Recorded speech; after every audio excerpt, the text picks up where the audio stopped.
Good evening, Zambia. Good evening, Diaspora. Good evening, Amofalera. Good evening, every part of the country, wherever you are watching us from. My name is Linda Banks, and welcome to another incredible presentation of TVBAKWETU with my co-host, Himba Malambo. Himba, good evening.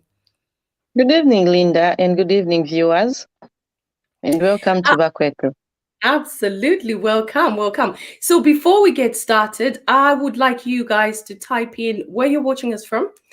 Just in the comment section below, just type in the place where you're watching us from and the country, town and country, just so that we can see where our viewership is coming from. And today we've got another exciting program. We have an incredible guest in our presence, and his name is Brian Kayongo. Brian, good evening. Hi, Linda. Good evening, Himba, and all the viewers today. Thanks very much for having me here. For the first time, though. You're very welcome. You're very welcome.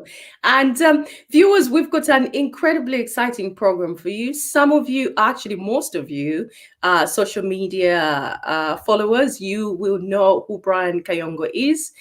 He's a prominent youth, incredible entrepreneur, and a very staunch politician. So we're going to be unpacking his life in a few moments. Before we get started, I would like to ask you guys to share to at least 5 pages that you belong to, so that you can just spread the word,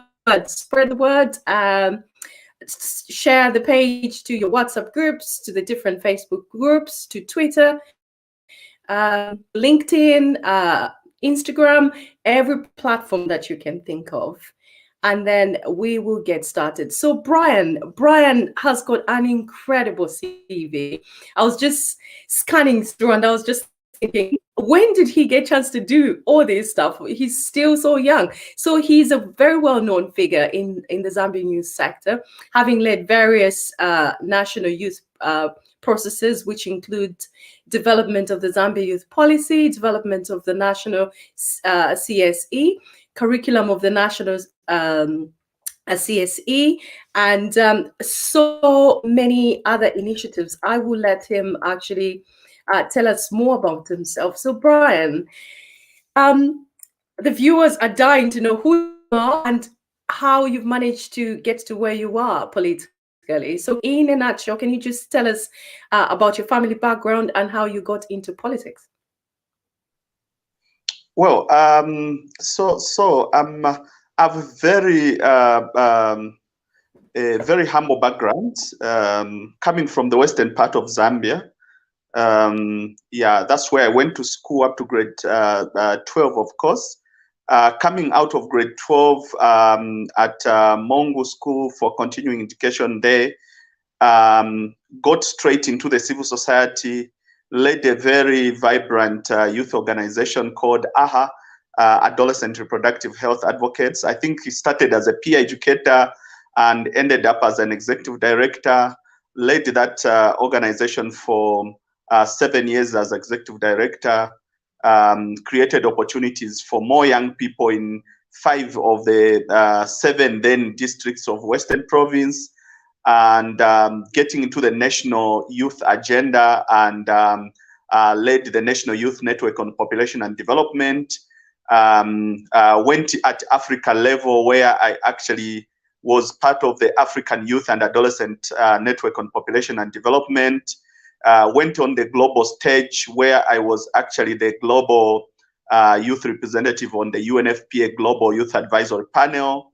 In New York, of course, supported the development of the youth agenda at a global level.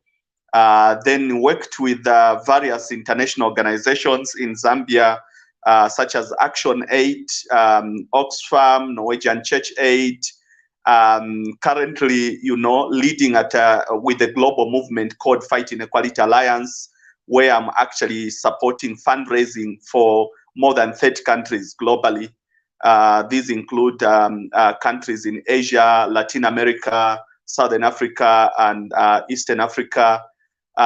Politically supported, the movement for change, which brought in the UPND under the presidential campaign team, and also, supported some of my colleagues that participated in the parliamentary and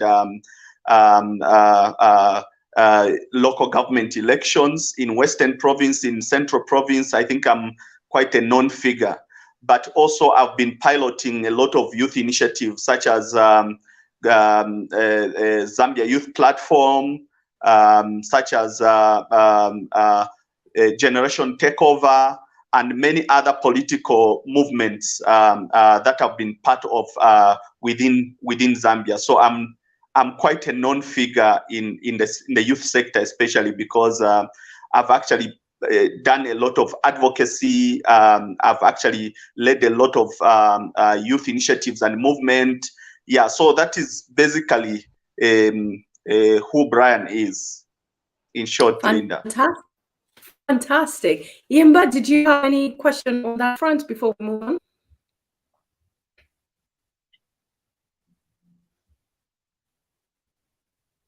You are muted, Himba. Oh, Brian, I'd want to know, at what age did you think of becoming very serious into youth work? And what motivated you? Yeah, so I became one of the youngest executive director in Zambia at the age of 20. By the age of 22, I was already, like thriving in the youth space at national and Pan-African level.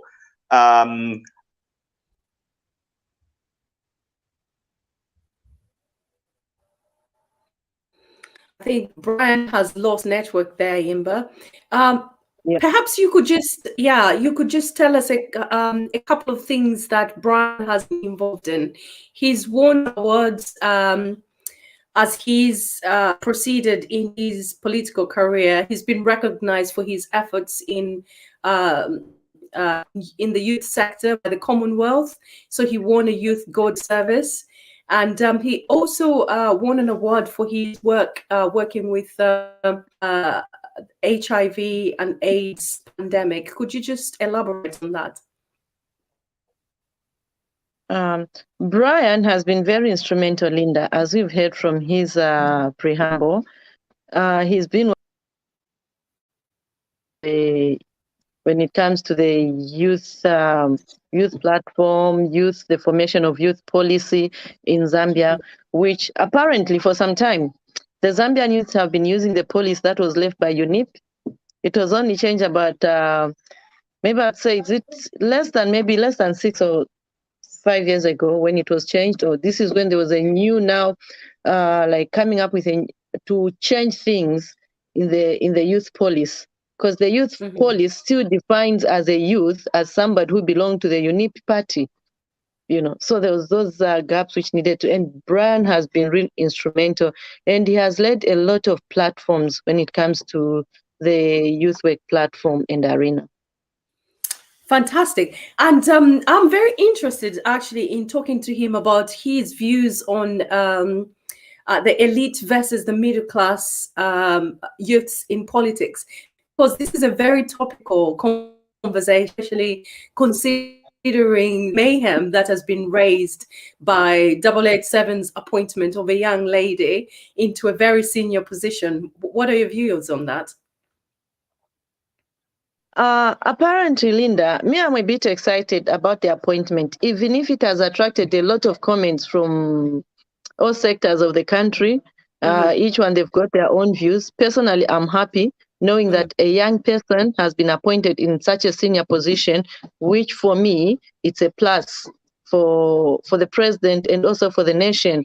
And not forgetting that this young person is not just a young person. She's a female young person.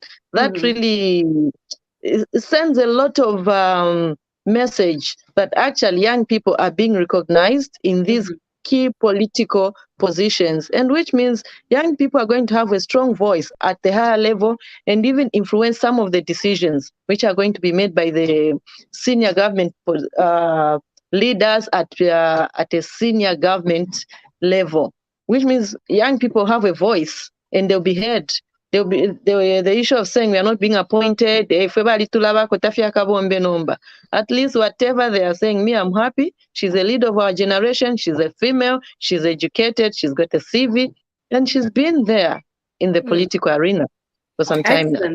Absolutely. So viewers, if you're just joining us, welcome to TVBAKWETU, and we are live on Facebook and many other platforms. If you can kindly share the link as we just dive into our conversation. Unfortunately, we have lost contact with our guest tonight, but we will carry on with the conversation because there's so much to unpack in this space, especially that Brian is a person who's actually living the life that a political life that most youths would like to be living. And now, Himba, we briefly touched on the president's appointment. So if you are a TVBAKWETU viewer, you've just joined this and you're thinking, what are these two girls talking about? Could you just give me a little of a background on this presidential appointment and why you feel it has raised so many dusts? So I want you to consider concerns that have been raised by some youths, especially in the diaspora, perhaps some youths who feel disappointed that they weren't considered, and looking at the elite versus middle class appointments. Is it just some of us kind of people who've got a shorter political career, if you are a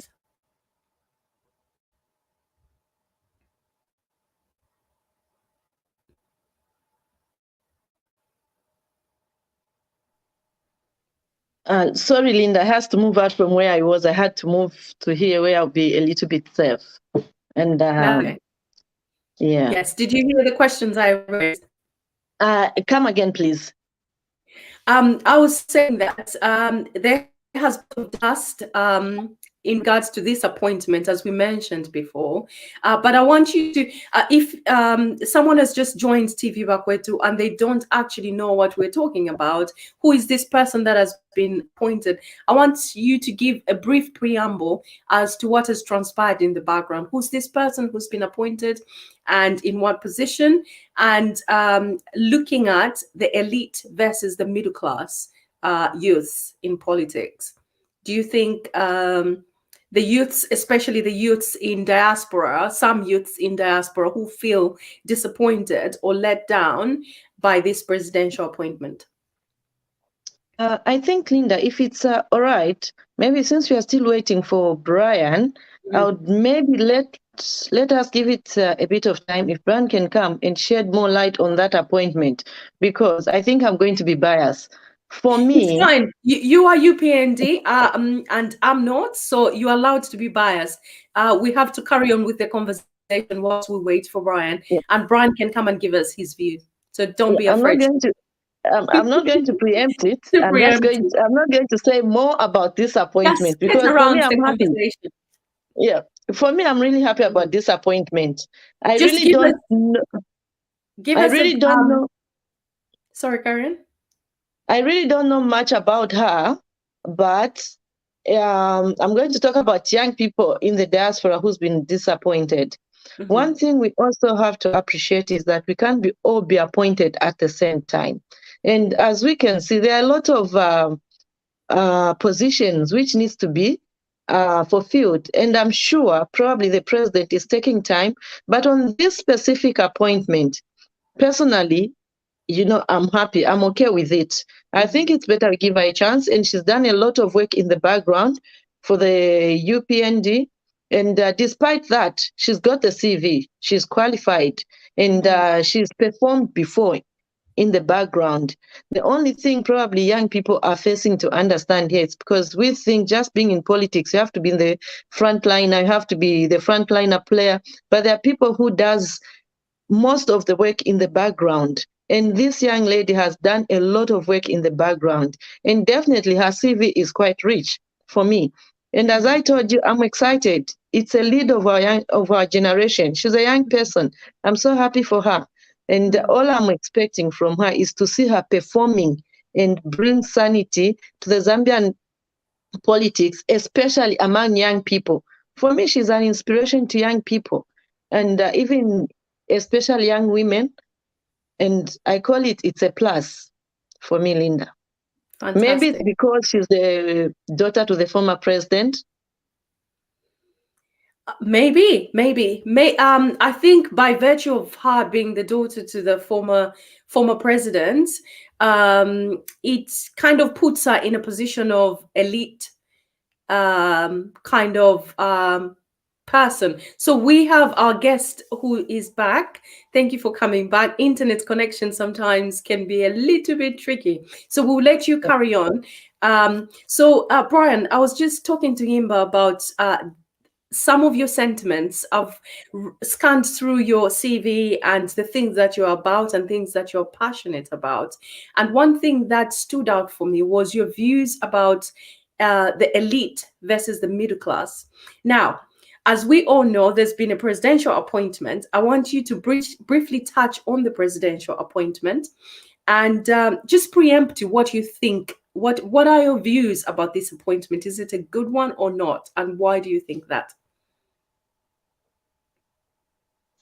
Well, I agree with Himba that this is a very good appointment. Apparently, if you can look at my page, you'll find that I was one of the first people that really did congratulate Chipo, because we know Chipo, we've worked with Chipo, and for those that have visited the Secretariat between 2014 and 2016, they can actually agree that Chipo would always be found at the Secretariat, especially the Woodlands office.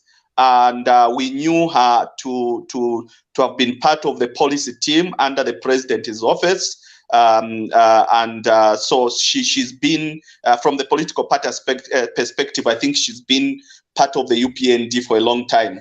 On qualifications, yes, she's well qualified. She's young. And these are the views that we say that we need more young faces in that office. But then there's this discussion that is going on now on social media about the elite. And for me, I'm actually looking at this not only from the point of view of Chipo's appointment, but I'm actually now scanning and analyzing the appointments which the president has actually been making from day one. In my preliminary, observation is that yes, I think there's an issue that needs to be sorted out when it comes to actually appointing the elite, because when you look at the credentials of most of the appointments and also the background of the people that are being appointed, those that are coming from really, underprivileged, backgrounds, and have gone to schools that where the middle class and the poor people are actually sending their children to, like Nkuruma and Mongu College of Education and very unknown universities and so on, seem not to find space in this government so far. Most of those that are being appointed actually coming from the recognized universities like University of Zambia, CBU. We've seen that, but also universities abroad, but also very well-known and elite families and backgrounds. So that is the cry that is going on now, and I'm actually taking that, to be honest, because we need to have a balance in terms of the people that we are actually bringing into government. For me, intelligence or competence does not only mean that you have to come from a prestigious university or a very elite family. That I think should not be what should be to be intelligent. Look at me here. If I tell you, Linda, that I come from the street, I was a street kid. I went to one of a school that is not even known in Mongu. I've been in the village and so on. But here I am. I'm able to present a CV to you that is presentable. In that CV, you won't find University of Zambia, CBU, but you find an intelligent young man that came from the village, that he was able to actually make it because there was a privilege or, an opportunity given to him. Not because he has, is coming from a very elite family or from a prestigious university. But I can tell you that there are young people out there that come from, very poor background, but they've been part of the struggle, but also they're intelligent enough to hold positions of power or positions within this particular government. So I'm still analyzing that. I'm still getting the facts. Yeah. So Linda, you can ask more questions, but those are my views. Fantastic. Now, I just want you to pause a minute because you said something quite powerful there, and literally something that is very close to my heart. And I work with quite a lot of street kids. Now, I want you to pause a minute before you proceed preempting all the incredible things that you have planned for us. Look straight in the camera. You're talking to a street kid or a youth who has got no hope.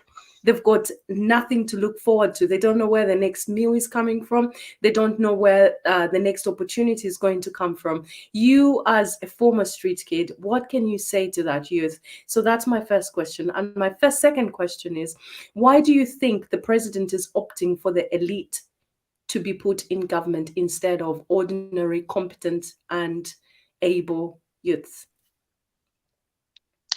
Well, I've been doing a lot of motivation speaking, and if you do Google, you'll find them in some of the websites where, UK charities are doing, fundraising for street kids and young people that are actually struggling. They are using my example, they are using my picture, they are using my video, they are using my story as, a motivation to so many young people, and also as as a case to those that are actually donating, that would want to support and so on. So I've been doing a lot of motivation to say that being a street kid doesn't mean anything. Being in the being underprivileged, those young people that we find begging. I've been there for 2 years. I've slept in trenches. I can tell you the whole story about being a street kid. But that was not really it. I think one day was a light, and I can assure you that it's not everything. It's not like that's the end of the world to be a street kid. You can actually pick up and become anything else. I'm a living example. I'm not the only one. There are quite a lot of other people that have passed through a lot of situations, but they've managed to pick up and be whatever they are today. Today, I'm here. I'm a farmer. I'm a business person. I've led, organizations. I've led struggles. I've worked for most prestigious institutions in the world. I've traveled the world, and I'm a respected, figure across the country. So being a street kid never ended my ambitions to be what I am today. Yeah. For the second question, what did you do that got you out of your hardships? If someone's watching, what they do where they are now? Being honest, I can tell you that life was not easy out there. You know, a lot of street kids would steal from people and so on. But I was honest, and I actually was one of the trusted street kids whom people would actually trust, with their luggage, carry their luggage to the bus station and so on and so forth. And I found myself being actually rescued from that situation by a well-wisher, and and managed to actually, it's a long story altogether. I can actually find the whole time to tell you how it happened, how I got rescued. But even when I was rescued, how I managed to really work very hard, staying with a stranger, and work very hard to make sure that I attain what I attend today. It's quite a long story altogether. Mm-hmm. Actually, but Linda, honest is one of the... One thing that has really what made us run and die to get to know each other and work well is the component of honestness. Fantastic. So a young person there can learn that it pays to be honest, if you have been entrusted with anything, make sure that you're honest. Someone asks you to buy something for them, bring the change back, be diligent, have integrity. That goes a long way. Second question, Brian. Sorry. And before we go very far, let us just make it clear to our audience this evening that the PF members and other political parties are very much welcome to BAKWETU TV. BAKWETU TV is not only for the UPND members. It embraces every Zambian, every person from every part of the world. You are welcome, and would love to have them and hear their views at BAKWETU TV. And we should also note that whatever views are being uttered or said here, they don't represent the BAKWETU TV. It's on an individual level. So may we please go ahead, Linda. Thank you for saying that. Brian, proceed to your next question. Oh, before we do that, we have special guests in our audience. Before they speak, can you make sure you share this link to at least 5 people? Otherwise, I will not let General and Dr. Munsha speak. I'm watching. I've got 3 screens right in front of me. So, and I'm seeing the numbers. You can share to at least 5 people. And if you do not do that, General will not talk. Come on then. Good. Did you say we sing or we just say hello? Because we have that. Actually, now that you say that, out in Benny. We've already done it. We've already sung it. So for us. You were singing say hello. Now, they were singing for the Facebook family. Absolutely. Why are you two together, and where are you? Pray tell. That was my question, Linda, too. And how did they find themselves together? Yeah.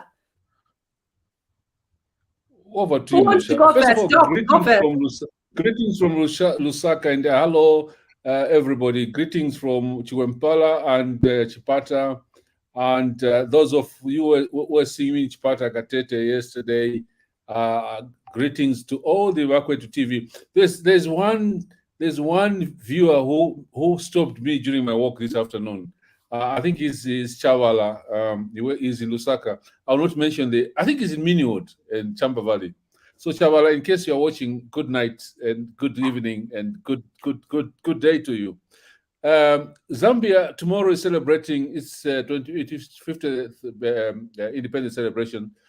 We are going to help host the flag tonight, and that's where we are going. So I know there are a lot of questions from BAKWETU viewers. Where have you been? I'm here. I've been working hard. And what is the doc with you? What is he doing? Are you in Canada? Are you in Canada, General? We really wanted to shock you. Yes, I'm in Canada tonight. And we are hosting the flag in Canada? No. Canadian. You never know. Every country hosts this Zambian flag. We are hosting the Zambian flag in Lusaka tonight. We're joining the guests. I'm not sure which guests. I hope the president and the vice president will be there to host.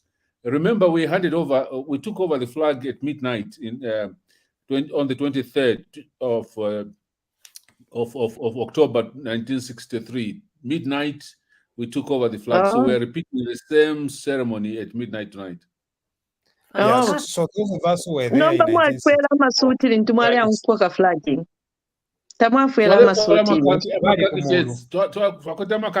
This time we've 57 years after independence, we can't be wearing khaki shirts, guys. No, we've been liberated. Amalevos. Say hello. From khaki shirts to suits. General. Yeah, so we're joining you tonight live, and we hope we'll be joining you tomorrow live from the Independence to Freedom Statue, and we also hope we'll join you live from State House tomorrow. That's what we can tell you. But keep the BAKWETU TV going. I know it's just been amazing wherever I've gone. I was in the Eastern Province this weekend, joining the VP and also seeing my family. Everywhere I went, including Nyimba. Can you imagine somebody in Nyimba said, "Hello, General," and I couldn't believe it. So it's you are a star, General. You are a star. Doc, no, so already. Linda, you've been a star. You've been doing a fantastic job. I've been watching you every night. So doing a fantastic job. To our special guest tonight, Thank you so much, Brian, for coming along. They call me the general. I don't know why, but you're doing a good job.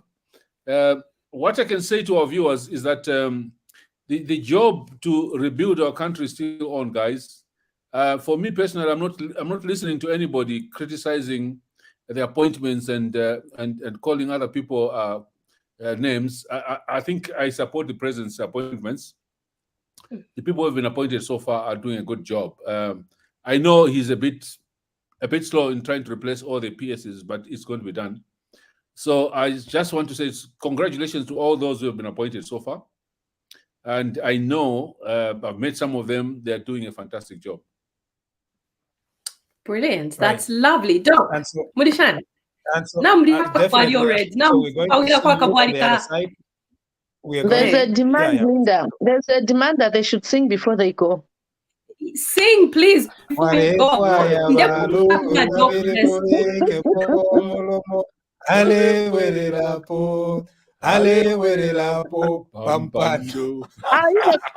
cadres? Dance, no.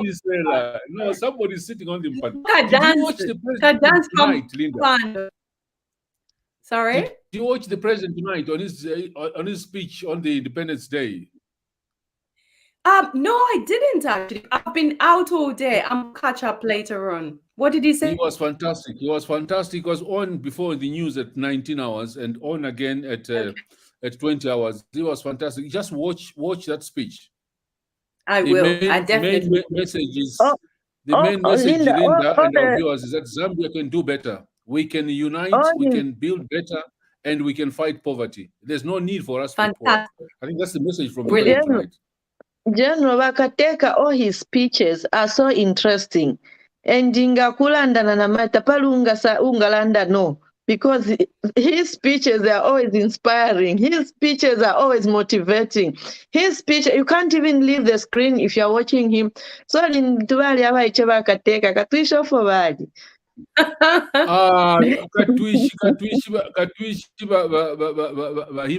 But I think the president was spot on tonight. And those of you in the UK, he's coming to Glasgow all the time.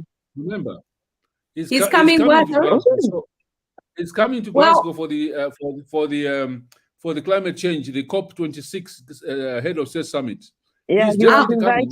So please, those of you who will be in the UK, try and watch and receive him in Glasgow. General, you have a huge mansion in Glasgow, in Scotland. We're going to be making way. We'll be buying tickets all the way to Scotland, and we'll be camping at your house. No, Chris, who's the chairman of the Scotland Zambia Association, a partnership in Scotland, he'll be able to host you. We have a very good team in Glasgow. So is that Chris Chipo? Which Chris is that, I'll see you. If I'm coming, I'll see you. If I'm not coming, Chris will be able to host you.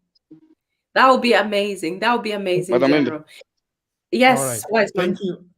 Hold on, Wiseman, just hold on. I want to, and so we have just a minute, Wiseman.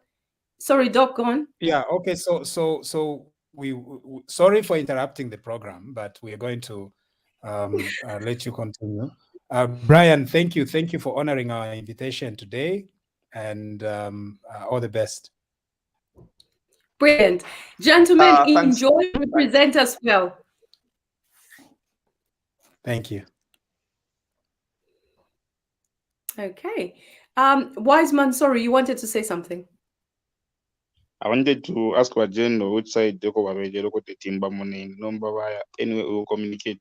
Okay. We're in the same sorry, we'll come to you guys. We'll just let our guest finish first. We'll give you an opportunity to speak. And General, I will be General, so you can send me. I will send it over to him. Thank you. But Brian, carry on. That was a lovely interruption, actually. Usually I'll be cross that we've been interrupted, but no. That was a pleasant interruption. I'm just disappointed they didn't do the dance, but I've got a video of yours of where General and Dr. Munch sang this beautiful song, and I will be posting whether they like it or not. Himba, you're muted. Thank you, Linda. I actually saw them singing and dancing. We'll post it. I did tell them that whether you like it or not, I'm going to post it. Brilliant. So we will swiftly move back to our program. Viewers, thank you for staying tuned in to TVBAKWETU, and thank you for sharing. I'm looking at all the YouTube comments. Thank you so much for those comments. Keep them coming. And just to say that there's a little bit of a lag on the internet system. So if one person speaks on top of the other, please don't get upset, don't get flustered, don't start pulling your hair out. It's just that the internet is slow. Sometimes by the time one presenter gets to know that the other one is talking, it appears like we're disturbing the other person. Just bear with. We don't do internet providing. We're only working with what we're working with. So Brian, you were answering the second question that I asked you. So you talked to us about honesty, being truthful, and that served you well. And that's how you got connected with Yimba. And the second question, can you remember the second question? Yeah, it was about why do I think that the elite is only appointing the elite, and fantastic. Yeah. So well, I think the president. One thing that I love about the president is that he listens, and this is the time for the minority groups and those that feel left out to speak out. And since we have the opportunity to speak out, I think it is just right that we raise this red flag, so that in the next appointments that are coming, he could actually consider, including other beyond just the Cambridge and the CBU and the UNZA, try to mix and identify talent, because I can tell you that leadership goes beyond academics. There's quite a lot. He has in his team a lot of other young people that might not have visited UNZA or CBU or other universities, but they are great. They are talented, they are loved, and they can actually contribute to the bigger vision that he's pursuing. Fantastic. So what you're saying is a balance is required between the elite and the middle class. Himba, do you have a question on that? You're muted. You're muted. Brian, oh, sorry about that. Brian, do you think there's enough representation of young people into the current appointments we are having by the president? Yeah. I think the representation is there, especially at State House. We still, the struggle for youth representation still goes on. I'm part of the Youth Workers Association, and our interest is really to make sure that the representation of young people is not in rhetoric, but it needs to go just beyond technical jobs, but also decision making positions such as cabinet, parliament. We should also see young lawyers being appointed judges, and so on. So far so good in terms of State House. But we were expecting in the cabinet, our expectations were that the few young people that have been elected into parliament can make their way into cabinet, especially key positions like the Minister of Youth, Sports and Child Development. We really expected some names of those that made it into, young people that made it into parliament to actually take up such cabinet positions. But yeah, we can only do so much, and the president perhaps has got the reasons why that cannot happen. But we expect that in the coming positions, he should be able to balance up, especially in decision-making positions, because we want to see young people make decisions in those particular positions. Also, the other ministry that I expected that we needed, like the 21st century in mind, was that of the Minister of Technology. where Honorable Mutati is. I think everywhere in the world, especially in some of the African countries like Botswana, Namibia, you'll find that they've actually brought in very young minds in such positions, because you need some kind of 21st century kind of thinking to drive, the leadership of that particular, ministry, because we are in the technology world, while those that are occupying these positions are still far from actually understanding this age that we are in. So I think those are some of the expectations that I also still feel need to be met going forward. Maybe the president looked at the situation because that ministry is still new. So he was looking at somebody maybe who's got the capacity and who's got mature to set up that ministry. What do you think about that? Well, I think it's maturity, experience, and so on is relative. As we say, a lot of young people have been marginalized at the expense of saying they are not mature. They are not, some of us, before we even actually went far of becoming elder youths, we've been, expecting that we could actually be given opportunities to serve in more critical positions. At 29 years, Linda, I was managing over $5 million in my organization, very huge, USAID grants and so on. I was an executive director. I was employing over 60 plus experts. I was running, an organization that had over 2,000 young people working, every day, and so many programs. But I managed to provide, leadership at that particular level and so on. So what would actually fail a young person of my age at that particular time to actually transition into being a permanent secretary at a ministry or into being a minister at that particular age? There's literally, it's not here nor there. Talent and leadership can actually be tapped, and that's the way, under the president's wing, that's the way you can actually, have a situation where you've mentored a young person that is actually managing a ministry like that one and provide guidance and so on.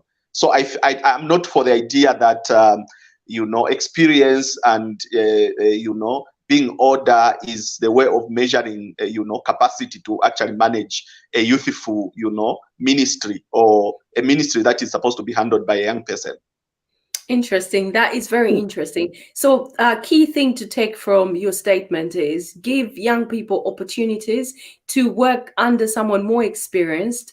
And then, because if you don't give them an opportunity, how are you going to know if they're good at a particular role, or how are they going to gain the experience or the maturity that is required? Now, I want us to touch on challenges that you think, crystal clear challenges that you think before we go any further, maybe when we are talking about the appointments, if we look at the president has an opportunity of appointing 8 members of parliament, what do we think? Don't we think he should also consider appointing a young person in that team?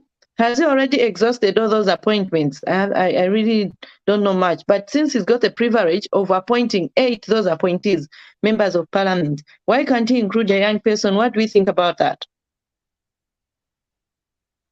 Well, true to that. But for me, the starting point, I think, for him was young people that are already, elected into parliament. We have actually more young people now in parliament. Twambo Mutinta from Itejiteji, we have Kangombe from Sesheke Central. We do have quite a number of them that, are very capable, qualified and capable and competent, who could have actually been tried. They could have actually even picked from those. But beyond that, also, as you mentioned, the nominations, I don't think that he has exhausted the nominations. I think so far, I know few of the nominations, but I don't think that he has gone up to 8. There's still actually room that remain for him to actually get some more. If you can bring young people, women also have been pushing their agenda. And so, yeah, there's need for balance. I actually have 2 more follow-up questions, Brian. do you think our political leaders, they've done enough in mentoring the young people into key political positions? And secondly, what can be done to change the mindset where we feel young people should be used as tools for violence, and they just end there as being fufuzelas, screaming this? It should just end there. What do you think should be done to change that concept? Yeah, so as I said, I'm speaking from the professional point of view that I think it is very unfortunate, and this is, the views that people have been bringing on the appointment of Chipo should not all of them just be packed. Some of them should not really just be said, okay, they were referring to Chipo, but it's the general practice where you have our political leaders only wanting young people to actually be on their side at a time when they are seeking leadership. When they've gotten to position of leadership, they actually do away with, especially a certain group of young people. Then they tend to a particular class of citizens to actually provide opportunities for them. In my view, I feel that we have an opportunity to actually harness the potential of the many young people that are actually languishing in the streets now, that have been part of the struggle when we needed them most. There are a lot of initiatives in the immediate, medium, and long term that can be put in place to ensure that the potential of those young people are harnessed, not only appointing them maybe into political positions, but also having some kind of empowerment that will actually have an impact in their livelihood, also in their careers as politicians. Because believe you or not, these young people that we call cadres are not only cadres, but they're politicians. They're part of the political system. Only that we've actually condemned them to be cadres because they are vulnerable. They depend on politicians who have money for their survival, and they can die for them when it comes to political aspirations of those that are privileged, the few that are privileged. But we can twist and we can change this. We can change this dynamic, and we have an opportunity now through the president, through the UPND getting government, that we can actually address the needs and mindset needs of these young people in immediate term. I know some of the people are talking, let's take them back to the markets, and so that is not a solution. What I think is that the immediate term is opening opportunities for them for skills. Some of them couldn't continue with the school because they were vulnerable. They couldn't afford to go to school. Some of them do not have skills, but we have opportunities to actually give those skills to them. We have the Zambia National Service, which can absorb most of these young people and get them to actually do something for their lives, empower them in a way that they shouldn't depend on dropouts from politicians on a daily basis for them to survive. I've seen here, Himba, that most of our young people have been frequenting government offices asking for money, and most of them are actually, there are a lot of scandals that are going on right now. The youth wing, because we are not doing anything for them, they've now taken initiative on their own to begin to actually go back to markets, harass people in institutions, especially parastatal institutions, and go to Chinese and so on. From nowhere, we are seeing these young people, in our structures, driving very big cars from nowhere, which means if they don't have skills, they will feel that being a cadre and extorting money from people that seem to be not in a good books with government or fearing whatever, it's the way of life, and that will not help them in a long term. But if we have an opportunity right now, we needed to actually harness their potential and send them to ZNS and identify what they can do in the immediate term and empower them in a way that they can become responsible politicians going forward and get even positions of power within the political system, because we've empowered them to do that. Actually, Brian, I like the component of taking them to ZNS. honestly, I strongly feel it to also, if also that can also be used as a criteria of picking those who are going to receive bursary. You know, before you receive bursary, you have to go to ZNS. If you don't go to ZNS, you won't receive bursary. And at ZNS, that's where you're going to sort them out. Who's getting 100%, who's going to get 50%. If we go that route, abana babakankala, tabakaye ku ZNS. So at the point of going to ZNS, they'll be dropped. So we'll have the right candidates to get the bursaries. Because Mlenja Tumwana wa Mkangala can go and plant cabbage, can go and do clash tama planga. They won't. So which means we'll have the right candidate to receive bursary from the government. I like that idea. Linda, back to you. That is very true. That is very true. I wanted to touch on something, Brian. Cadres being politicians, that is quite an important point that you raised. If you look at people like Bowman Lusambo, he started off as a card, didn't he? And a few other people who were in the PF government. So it is important to harness the talent. Now, my question before Yimba jumped in was going to be about the challenges. Now you've actually preempted a few challenges that the youths are facing. I preempted my second question, which is really good, because you started talking about solutions. So you talked about ZNS, improving these youths' skills, that sort of stuff. Do you think that there are any other things that could help the youths in a short term to long term basis? Yeah. What we have to understand, especially the current situation, is that we're coming from a regime where young people are not able to actually, have opportunities if they belonged to a particular political party. In this case, UPND, they were not able to trade. They were not able to get empowerment. They were not able to do anything. So there was need for an immediate, package to be able to actually, get these young people on their feet as an immediate solution. And, because right now the markets are full of people that actually were aligned with the former ruling party, because for you to get any stand in the market, you needed to affiliate, and anyone who actually were not affiliating, they were not allowed to sell in markets and so on. So their cries now is that, okay, we are no longer campaigning, because during the campaigns, they would eat shima from the community house and from other capable aspiring candidates and so on. Now we are not campaigning, and now the reality has dawned that they need to continue, surviving and taking care of their responsibilities at home and so on. Where do they begin from?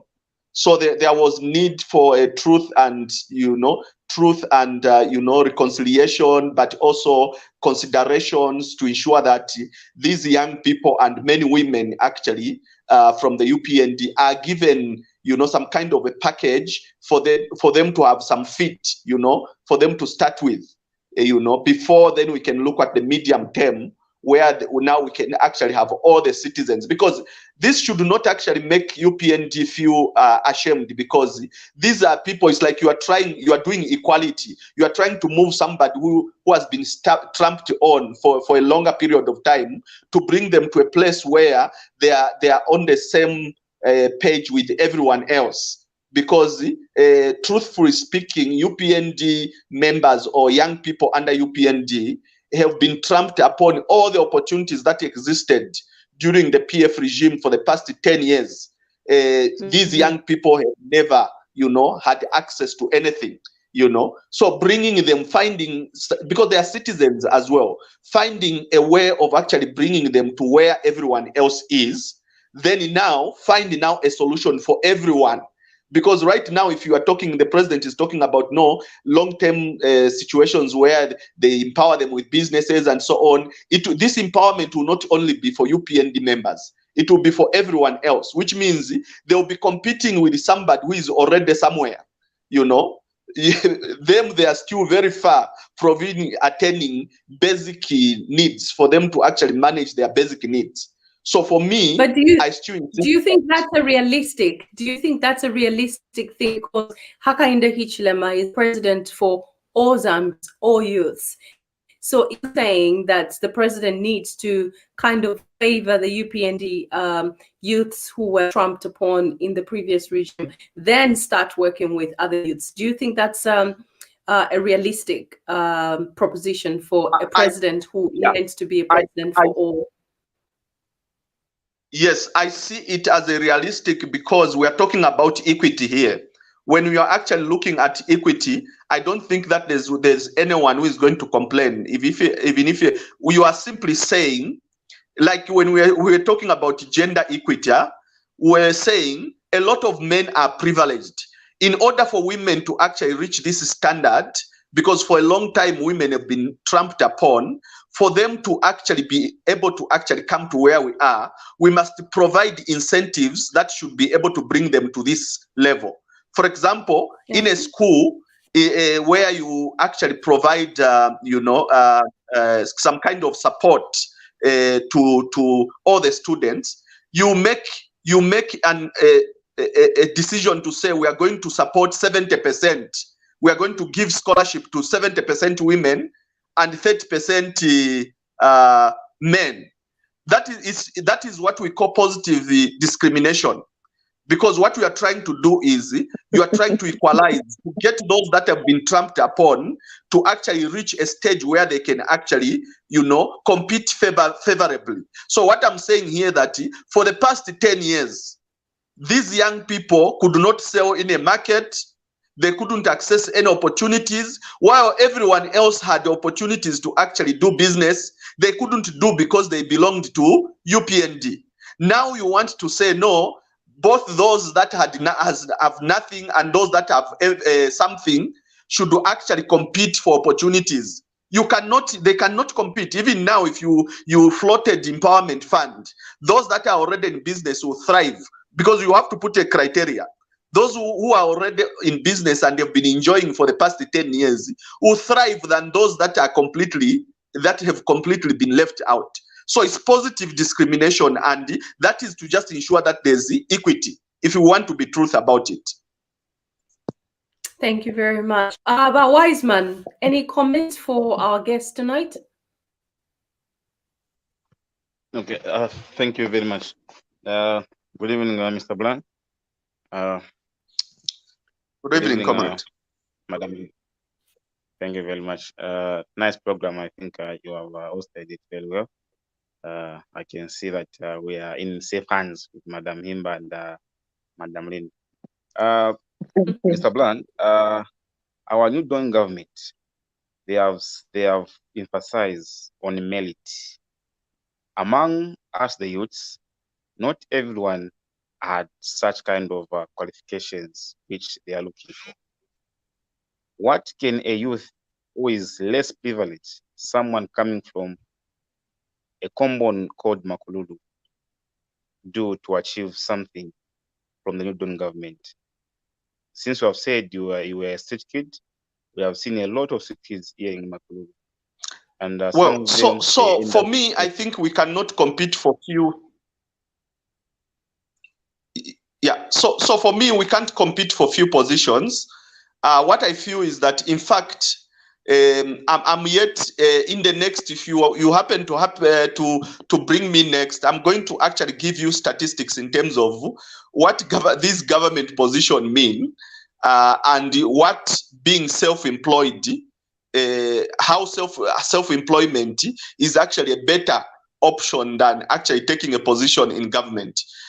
What the president is saying is that for you to serve the people, you must actually have worked for yourself. He keeps on, repeating this, and that's why answering the issue of elite, I think that is I'm seeing the president, bringing this issue of not trusting a poor man with resources.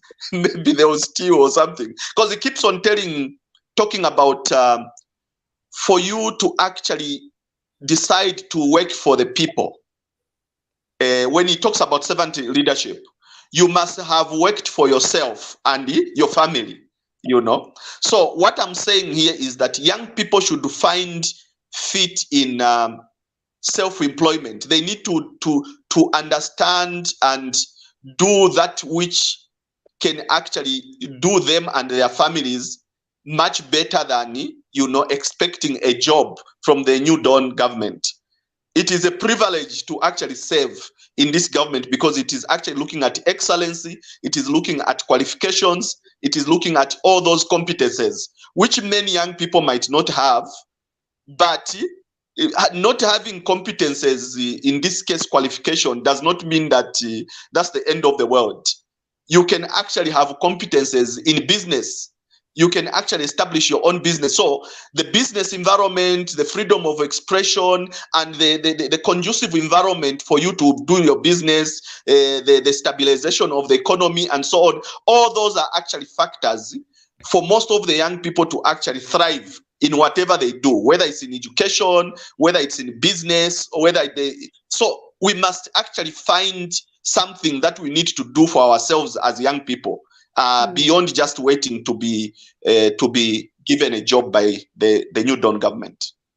But Brian, I still have. I'm a little bit, and I would say I'm a little bit uncomfortable when we talk about even these young people starting something.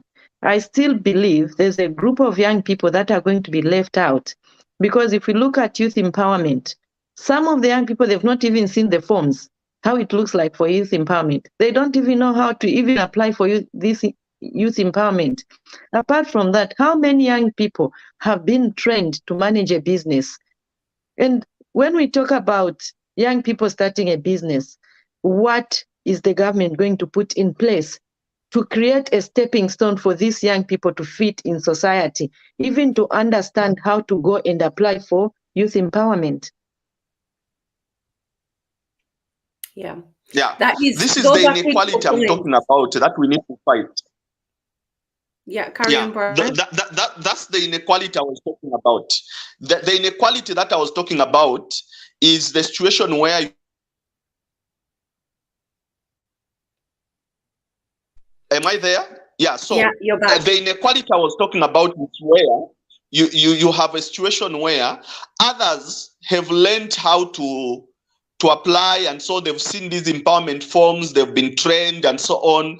By the way, in the past 10 years, there've been a lot of, capacity building of young people in entrepreneurship and so on and so forth. And when I'm talking about a sect of young people that were actually sidelined because of their political affiliation, this is exactly what I mean. Where you have young people that are already ahead of others, while others completely don't have a clue on how to go about it, and then you give them same opportunity and you say you compete, for this. So what do you think the government should do? What should the government do in that case? They should be, we are coming from a brutal regime, and everyone knows this, and the government also knows this. We are not coming from, it was not normal, it was not business as usual. Let's be honest here. There's need for honest, and there's need to actually understand that there are marginalized groups that need more help than others. Whether government needs to actually, come up with a program to train these people on how to apply and so on, so that they bring them to a stage where they can favorably compete with the rest of the people, or there will be, a preference, some kind of preference that will be put in place to ensure that these people are not left out.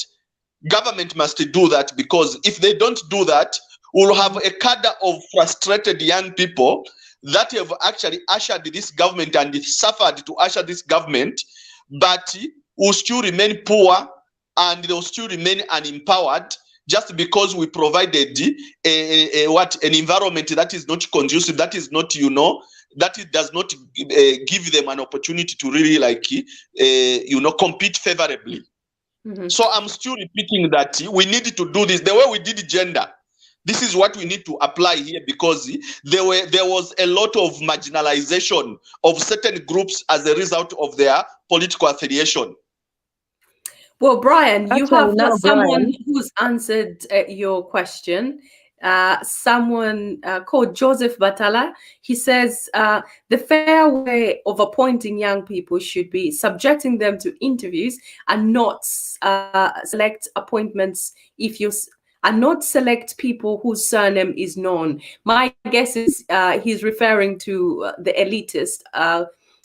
In regards to middle class. So if your surname is not known, don't select them. What do you think about that? Does that make sense? Is it visible? Isn't that another form of discrimination? What are your thoughts? Well, we can't expect an interview for political appointments. I think the political appointments for now is the preserve of the appointing authority. But I agree that if we had a system, just like the John Sankwa has been arguing, that instead of just appointing the Chief Justice, let's subject these judges to a formal, let them apply, let them be interviewed. In South Africa, that's what they do. Public positions, you will have to apply, and there should be a formal interview and so on for you to occupy that position. But our constitution and our governance system places the powers to one person to pick and appoint. So that would be, for me, I would support that. If we, in the coming processes, we can actually suggest that let there be, a process of choosing, so that people apply and so on. Then there are interviews, and so otherwise we are going to continue crying like this, because otherwise our comrade who has been appointed, for me, is excellent for us who know her, but everyone else would say no, because of Mwanawasa, because of the surname. That's why she was actually picked. So it's a source of confusion. Yemba? Actually, Brian, I'm now becoming like a cadre now. Let me speak. Maybe I'm like a cadre here, because look, we are going to have a team of young people who are going to be used during the campaign, who are going to go and campaign, and we are going to have a group of young people who are going to be waiting at Ingowali Wapia to Alaikala Patebu and eat. So how do we balance the two? Because these educated ones we are talking about, these with surnames, as they've been mentioned, very few are like Chipo, who would go on the ground.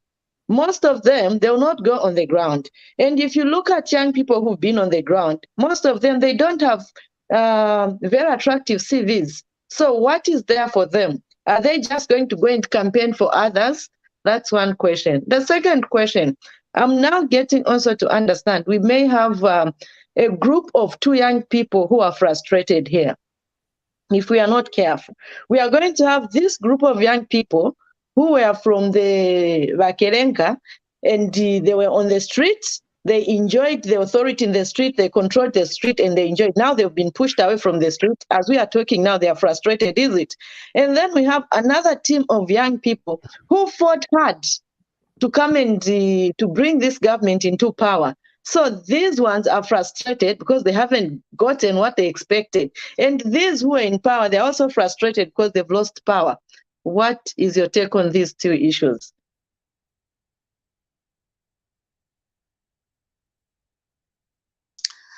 Well, I think yes, you are right. It's a dynamic that needs to be managed, and it requires a lot of leadership from the political side of things, because I mean the president also should not just close his eyes and only look at things from the professional side of things. He remains a politician. He carried with him a group of young people that believed in him, that were actually spending nights guarding him at a community house, that have been shot at, some of them killed, that were actually, being tear gassed and so on, that were being maimed by the other young people from the other camps. So there's a political side of this story, but there's a government side where, when you become a president, then you are a president for everyone and so on.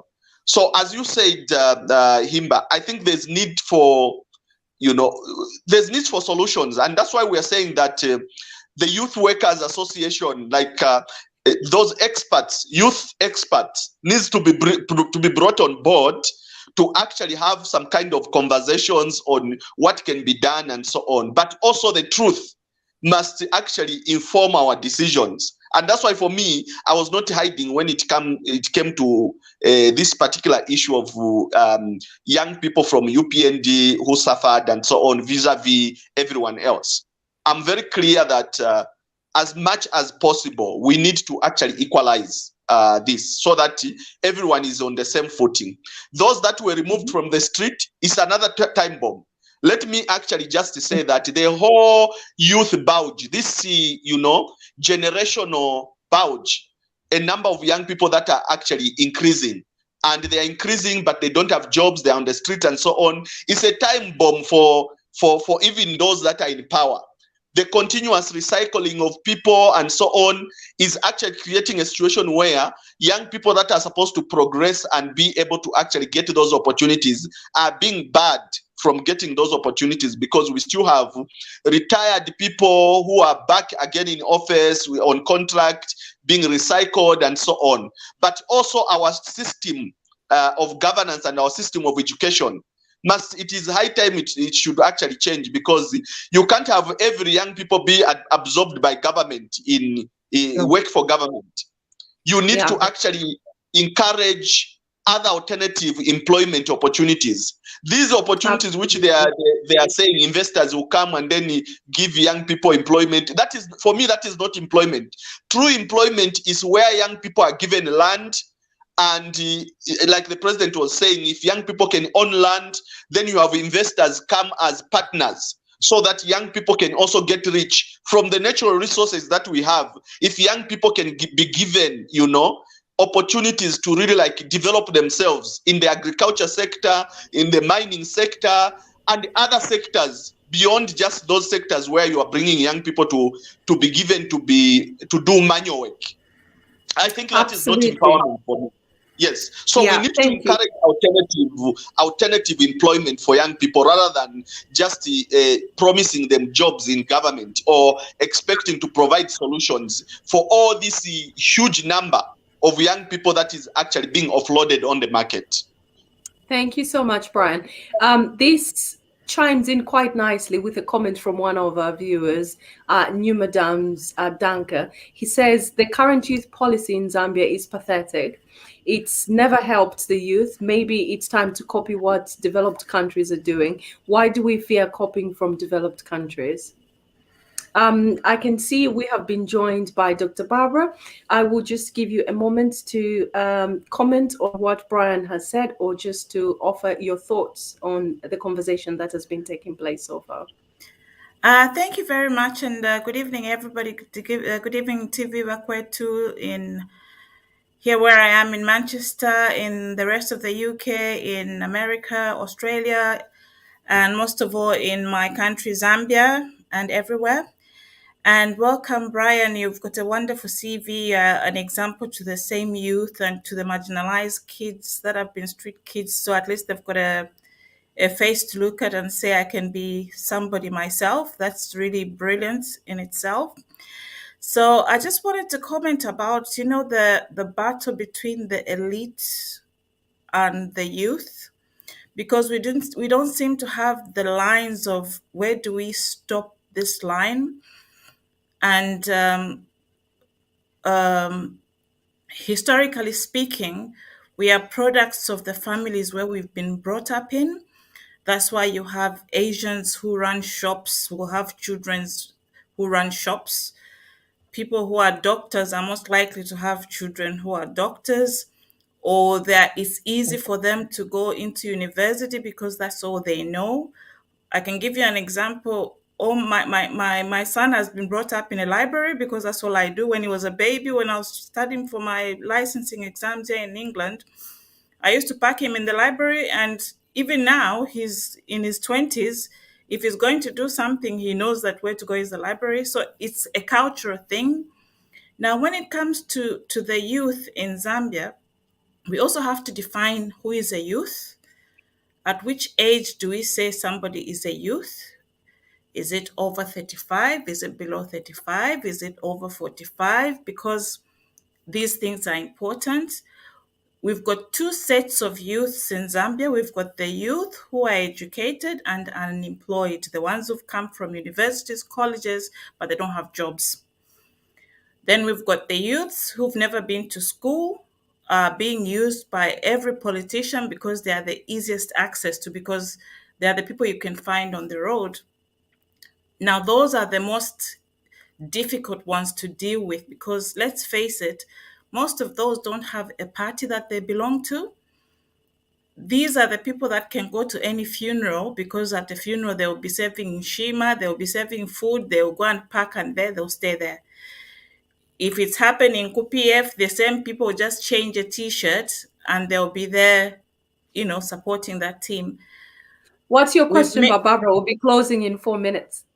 Sorry. My question is, I was carrying on with my own statement. My question is, it's very good, deliberation, I must say. Everybody's mentioning about Zambia National Service. I think these things can be done from the schools themselves. You can tell from grade 1 who's coming from a rich family, who's coming from a poor family, the way they do in England. In England, if you're a doctor or you've been to university, your child's grade will be measured higher than anybody else's child. For your child to get an A+, they should do more than a child of a single parent who's got no job, who's never been to school, because they are going to a home where they're being helped compared to somebody else who's going to home and they're being helped. So we have to look at all these things in our schools. From grade 1, we can tell who's coming from a poor family. At that point, we offer them opportunities. So I think I didn't even have a question. My question is, why don't we change the system to cater from the beginning instead of looking at when it's damaged? I agree. Mm-hmm. Very briefly, Brian, we have got literally 2 minutes, and then I want to allow Wiseman to make a final comment. Before Brian comes, let Wise come in so that Brian can summarize. Wiseman? Okay, thank you very much. Mr. Bland, I had a point of, I think, helping. We have got young people who are disabled in Zambia, and we have got no facility which assist disabled young people in Zambia. Mostly they become beggars, they become on the street. At the point that why can't we give those disabled a target so that because that job is just the job of sitting. If someone can walk on a wheelchair, I'm sure I can be given those all targets in Zambia to be occupied by those people who are disabled, so that we can maybe try to empower them in that angle. As we are not disabled, we are able to push for ourselves and try to push the files. Don't you think that can be a good idea of handing on? Brilliant. Thank you, Wiseman. How quickly can you summarize that, Brian? 1 minute. So disability, again, there's no policy direction on disability. I think from all the speeches the president has done, there's no mention of disability. There's no mention of sexual and reproductive health. We have 12,000 pregnancies of young kids in Eastern Province within 6 months, half a year, up to June.